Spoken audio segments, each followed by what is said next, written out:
Yan, magandang hapon po, no? Prepare na natin at pupuntahan na po ni Sir Ton Kamantigi ang kanyang mga itlog ng pugo. Okay? So, maliban po dito, kukunin niya rin po yung isa nating oriental sweater. Opo, no? Hindi ko malaman kung saan yung tinuro niya rito. No? Sa napakabuting tao po, no? Sa kanya po nanggaling lahat ng manok natin noon. Brahma, ayam si Manny na pure, no? Kaya ngayon, babalik natin sa kanya yung pabor, no? So, nakalimutan ko kung saan yung napili niya rito. Ito yata. Yan yata, no? So, yun. Ito. Nalimutan ko. Basta mamaya pakita na lang natin sa kanya, no? Okay. Ikot na rin tayo dito. Baka may itlog na. Meron na ba kayong egg? Wala pa. Ito may sakit to. Yan, ito itong Asil Boston SBR Tornado natin kukunin ko rin yan. Ayan yung mga asil looking natin na manok. Ayun pa oh. Ito, laki nito.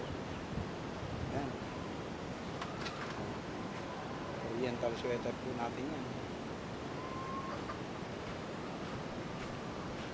Yung original natin 5K sweater at saka yun. Ayan, no?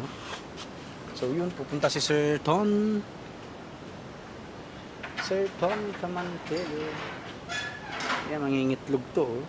Kaso nga lang nandiyan dyan sa taas, no? Okay, ang mga papisa natin, ito po, lalaki na nila. Ang bilis ng panahon, man.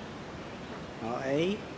So, sabi ko nga, no, hindi siya katulad ng manok na isang tray, 300 to 350 pesos yung brown egg, no. Ito po, mura lang talaga. Pero araw-araw po ang bigay, no. Araw-araw po ang bigay ng ano, itlog, no. Tara, pakain tayo. Wala na pala silang pagkain.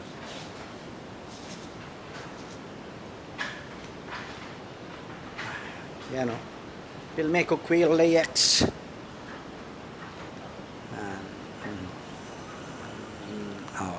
Kain na. Oh, yan, kain. Kainin natin sila.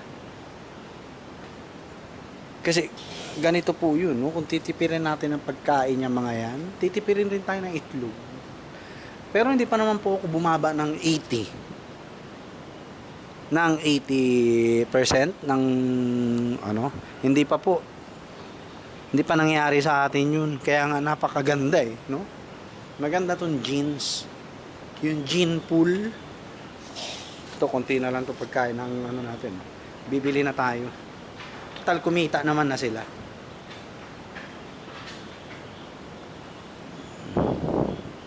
Yan oh.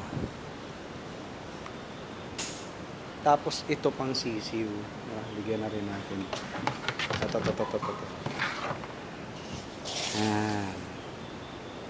Dagdagan na natin kasi ano na tawag rito. Malalaki na itong mga to. Para marami silang stock. Kain na lang ng kain din yung mga yan. Sa totoo lang. No?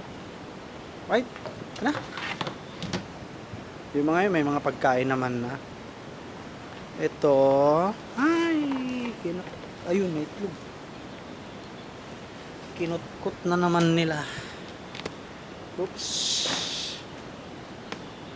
Kunin na natin. Kailangan natin kasi baka naman magpadagdag si Sir Ton. Diba? Para meron tayong extra. Saktong-sakto po yun yung ano natin, collection. Eksakto. Wala na. Ayan sila no? Diba? Pararamihin po natin to. Nga lang sabi ko, ang pagpaparami po ng pugo, actually, nasa quantity po ang labanan nito, no? Yes po, nasa quantity. But, kailangan po nating maging mapanuri, no? Halimbawa kung ano lang yung market natin sa quail eggs, yun lang ang bilang ng layers natin, no? Halimbawa sa breeders naman natin, may sinusupplyan tayo ng fertile eggs. Kung ano lang yung market natin, yun lang, no?